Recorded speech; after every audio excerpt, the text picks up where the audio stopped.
When it was discovered that she had a private server, she used high technology and hammers to do away with the evidence. But you know, truth is a force of nature.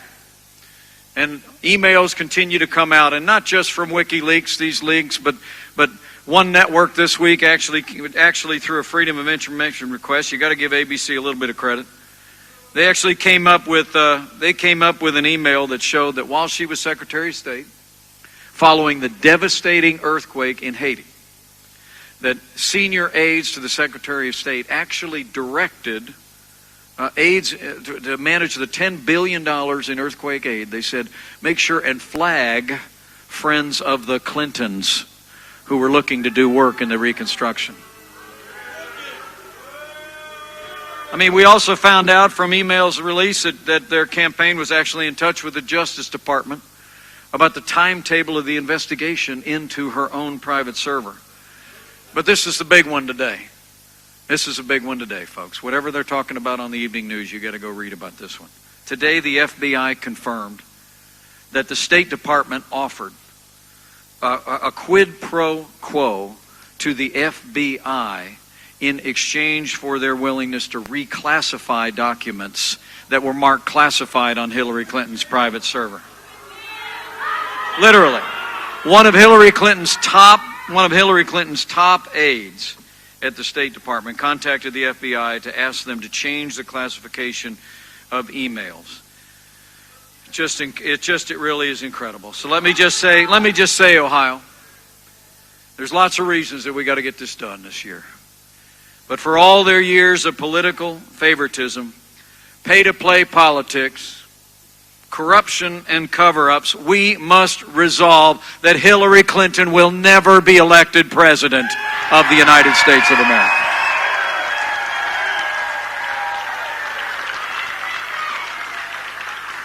You know, but in the midst of this avalanche of evidence of corruption, political favoritism, and the willful ignorance of the national media, it's easy to lose sight that this election really is about big things. It really is about the need for change at home and abroad in America's place in the world. So I want to talk to you today about those big issues. Because the truth of the matter is, in the next 22 days, here in the Buckeye State and all over this country, we've got to talk to each other about what's at stake in this election. And it's not just about all the years of inappropriate behavior. It really is about America's place in the world and the prosperity of our people at home. Let's start with the security issue. Despite traveling millions of miles as our Secretary of State, it's undeniable that the world is more dangerous today than the day that Hillary Clinton and Barack Obama took over our foreign policy. Our allies are less secure, our enemies are more emboldened. 7.5 years of Barack Obama and Hillary Clinton's policies have weakened America's place in the world. You need look no further than the wider Middle East, where American soldiers are in harm's way today, fighting to win back in Mosul in Iraq, land and territory that the American soldier had already won by the end of the last administration. I mean, it is astonishing to think that when Hillary Clinton was Secretary of State, she failed to negotiate an agreement with Iraq at the end of 2012 to maintain a certain amount of U.S. forces to preserve what the American soldier had won. When this administration took over Iraq, the peace and the security of Iraq had been won by the American soldier and by incredible sacrifice. In fact, before I go one step further, those of you that have worn the uniform of the United States in the near term or the long term, would you just slide your hand in the air so we can say thank you one more time for your service to this country? Thank you. Thank you. Thank you for your service. By failing to negotiate that status of forces agreement, Hillary Clinton and Barack Obama created the vacuum in which the terrorist organization ISIS was able to be conjured up out of the desert to overrun vast areas of Iraq.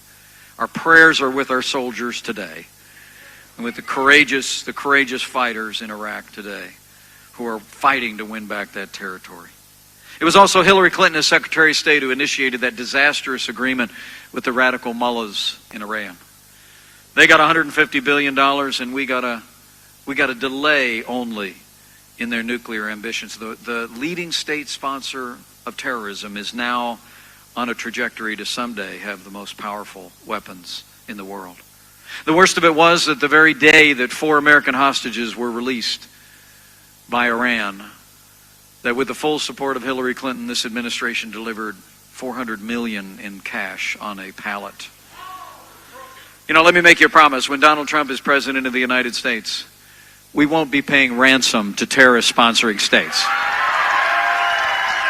They'll be paying a price. And lastly, it was Hillary Clinton and her State Department that left Americans in harm's way in Benghazi. And after 4 Americans fell, she actually told the families of the fallen that it was because of a filmmaker here in the States. When she knew, what Congress found is she knew the night of the attack that it was an Al-Qaeda-style terrorist attack. When she was challenged by the Senate about that, she simply said words that ring with ignominiously into history. She said, quote, of those 4 fallen Americans and the reason why they fell, she said, quote, what difference at this point does it make? Let me say, as the proud father of a United States Marine, anybody who said that, anybody who did that, should be disqualified from ever serving as Commander-in-Chief of the Armed Forces of the United States of America.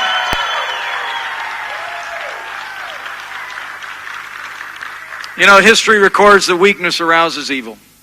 The truth is, under this last administration and policies that Hillary Clinton and her running mate purpose to continue, we have the lowest troop levels since 1940. We have the smallest number of ships in the United States Navy since 1916.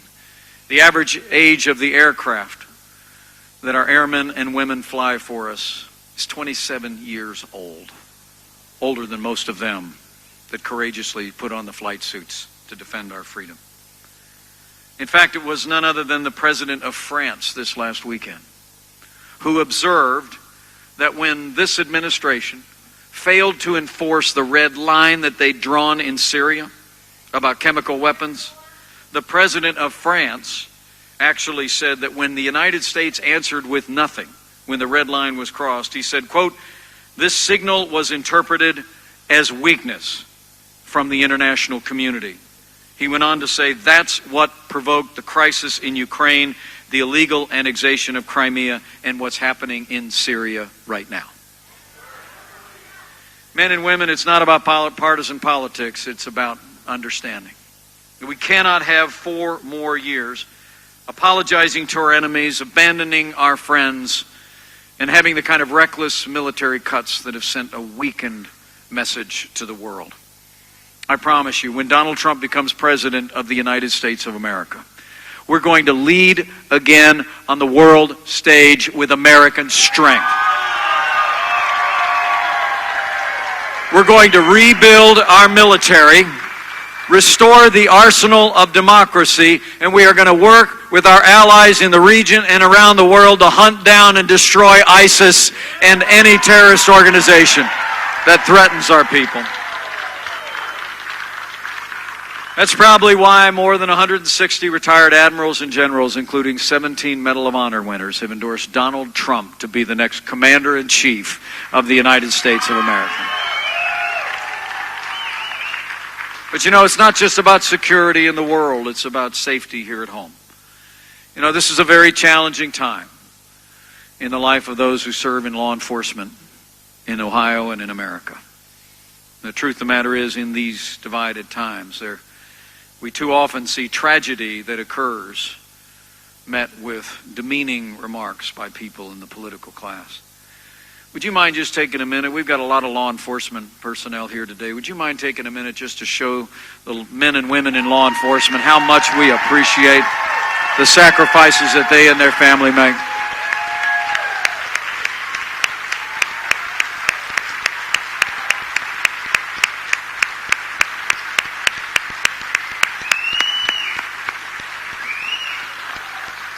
I'll make you a promise.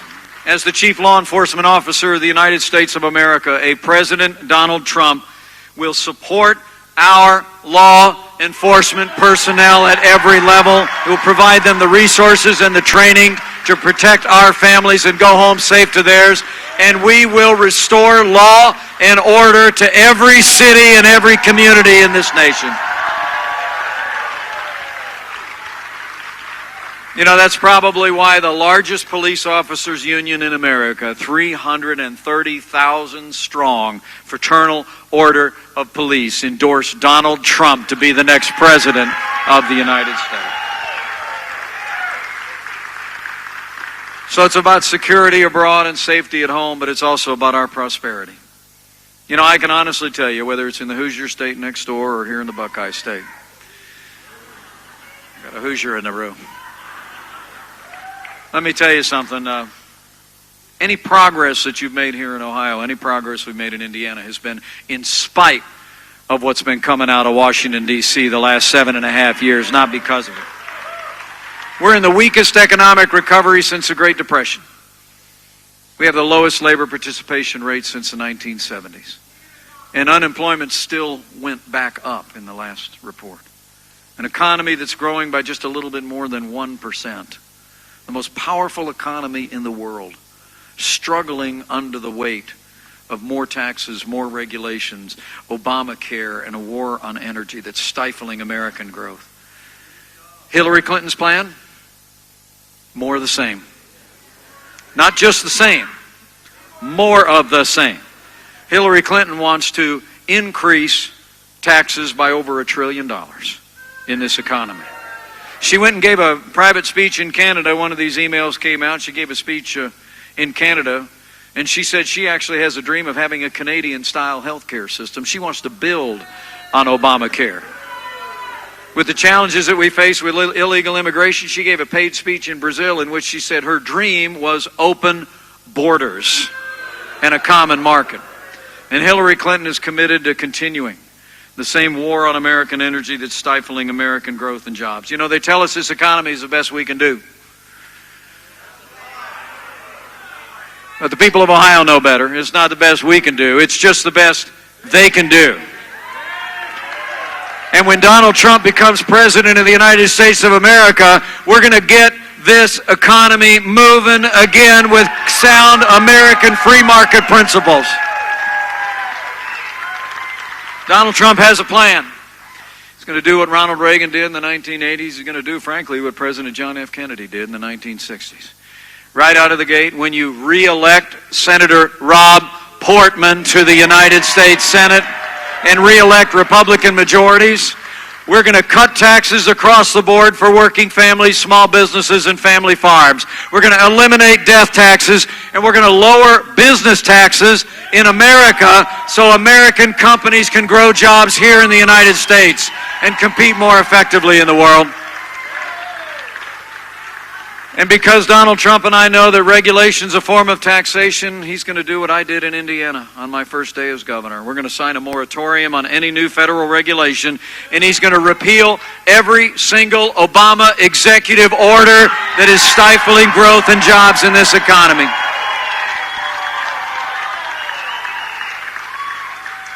And we all know that trade means jobs. Exports support jobs here in Ohio. Imports keep cost of goods low. But under President Donald Trump, trade is going to mean American jobs first. We're going to have a negotiator-in-chief who fights. We're going to renegotiate NAFTA. We're going to make sure that our trading partners around the world live up to the promises that they make to the American people every single day. And lastly, here in the Buckeye State, like in the Hoosier State, where we're so dependent on traditional sources of energy. Day one of the Trump-Pence administration, the war on coal comes to an end. We're going to develop an all-of-the-above energy strategy and develop all the resources of this nation. And lastly, working with my friend John Carter over there. Give him another round of applause. He came all the way here from Texas.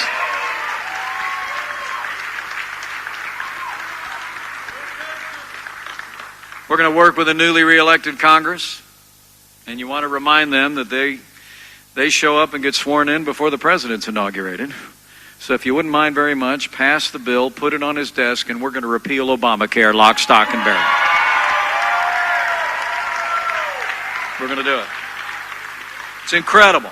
This report was just out. 1.4 million people in 32 states are going to lose their health insurance as a result of Obamacare. I mean, even President Bill Clinton said Obamacare is the, quote, craziest thing in the world. You know, even with the Clintons, sometimes truth happens. Men and women, when Donald Trump becomes president of the United States, we're not going to do what Hillary Clinton said when she went up to Canada about socialized medicine.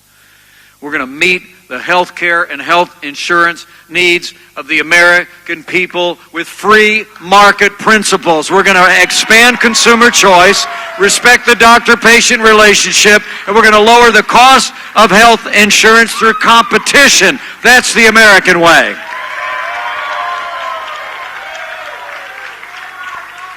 You know, and as this election approaches, it's about security.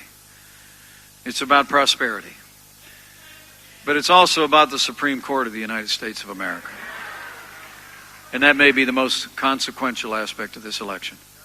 I mean, we're electing a president for a 4-year term, but that president will very likely set the course and direction of the Supreme Court of the United States for the next 40 years. You better think long and hard about that. If you cherish the God-given liberties that are enshrined in our Constitution,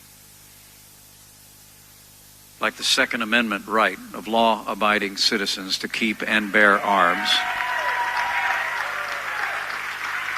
And you just got to remember, the individual right, the Supreme Court recently upheld that the Second Amendment was actually an individual right. But it was a slim 5-4 decision. And now with the passing of the late and great Justice Antonin Scalia, literally the balance of the court. The balance of the court is on the ballot. And so I want to submit to you, for the sake of the rule of law, for the sake of the sanctity of life, for the sake of that Second Amendment and all of the God-given liberties enshrined in our founding documents, we must decide here and now that the next president making appointments to the Supreme Court of the United States will be President Donald Trump.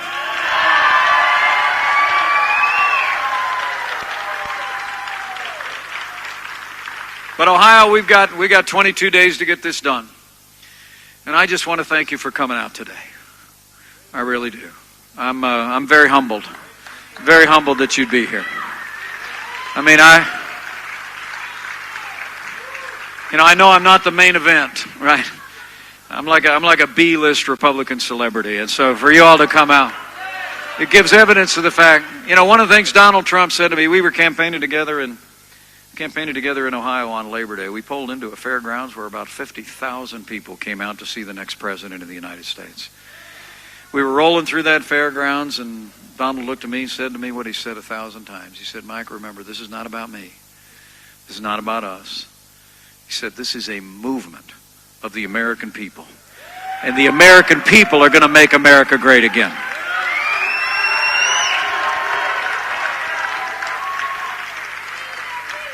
But we got work to do.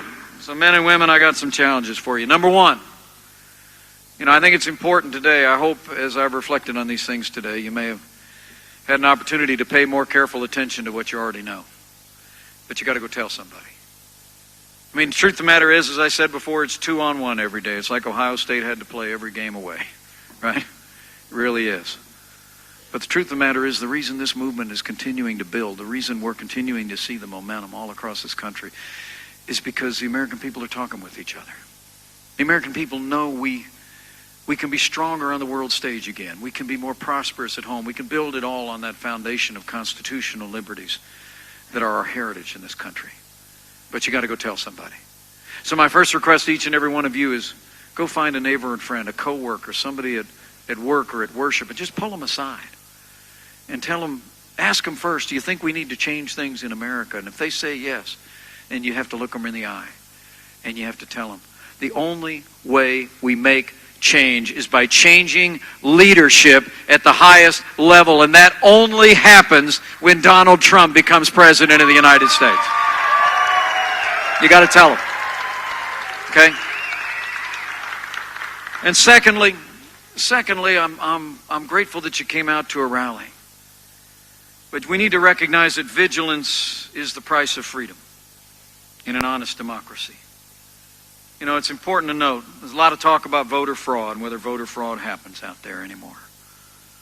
And the truth is that voter fraud is a violation of the right of every American, conservative, liberal, Republican, Democrat, independent.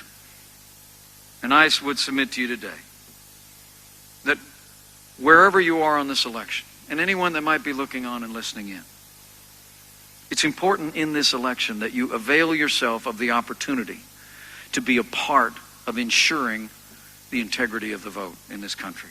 If you're here at a rally and you've not yet volunteered to participate in the electoral process in a respectful way, to be there at the precinct level come election day to ensure the integrity of the vote, then you haven't yet done all that you can do. You know, I just heard today that President Obama's press secretary was asked if they were worried about vote rigging in the country, about whether it'd be an honest election. And his answer was, quote, "Not at all, and neither is Mike Pence." Well, I got a news flash for you. The president's press secretary doesn't speak for me.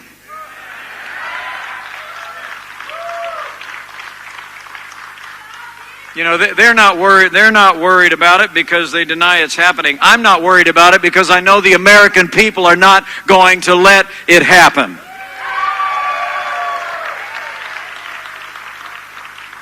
I mean, the right to vote is at the very bedrock of our democracy. It's been bought at too high a price. So after you go tell somebody, I want you to go find a way to get involved, to respectfully participate, to ensure the integrity of our democracy. And lastly, I want to challenge you in the next 22 days to have faith. Have faith in the American people. Have faith that we in this country will find our way forward, even in these divided times. And we'll do it on a foundation of belief in the American dream and belief in the foundation of that dream. You know, it really is amazing. It's, my grandfather came to this country through Ellis Island. He immigrated from Ireland. I was actually named after him.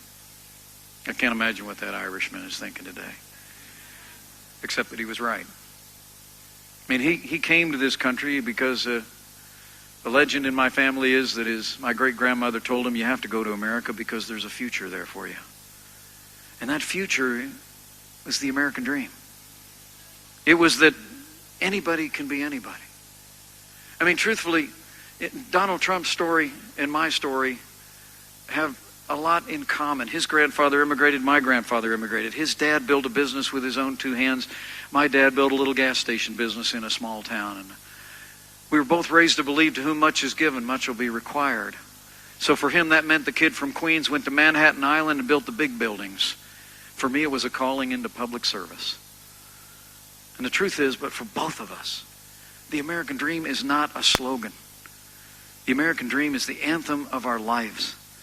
And we're going to fight every single day to revive the American dream for every American, regardless of race or creed or color or gender or area code or income.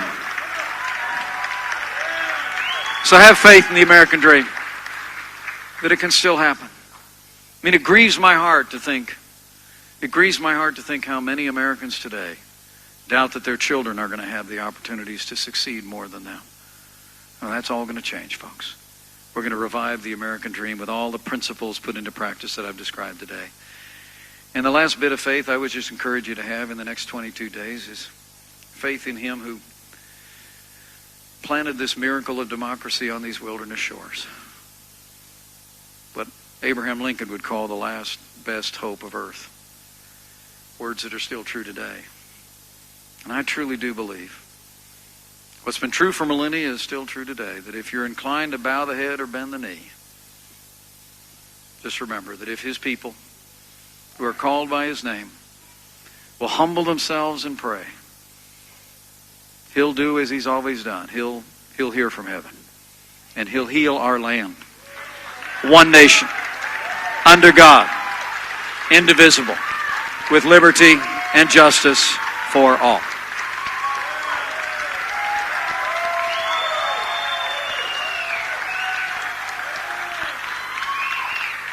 So men and women of the Buckeye State, we have a choice to make. This is another time for choosing. So I want to challenge you before I leave you here today and dash up to Michigan before I lay my head down in my bed in Indiana tonight. We have, as the poet said, we have miles to go before we sleep. But I promise you, our little family will not rest, will not relent. And you must not rest, you must not relent in what remains of this election, these last 22 days, until you ensure that starting here in Ohio, we make sure that Donald Trump becomes the 45th President of the United States of America. And when you do that, we will make America great again. Let's go get it done, Ohio. Let's make it happen. Thank you very much, and God bless you.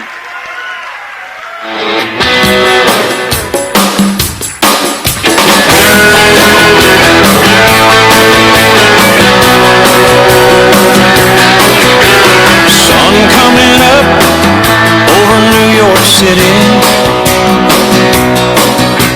School bus driver in a traffic jam, staring at the faces in a rearview mirror, looking at the promise of the promised land. Welcoming to the stage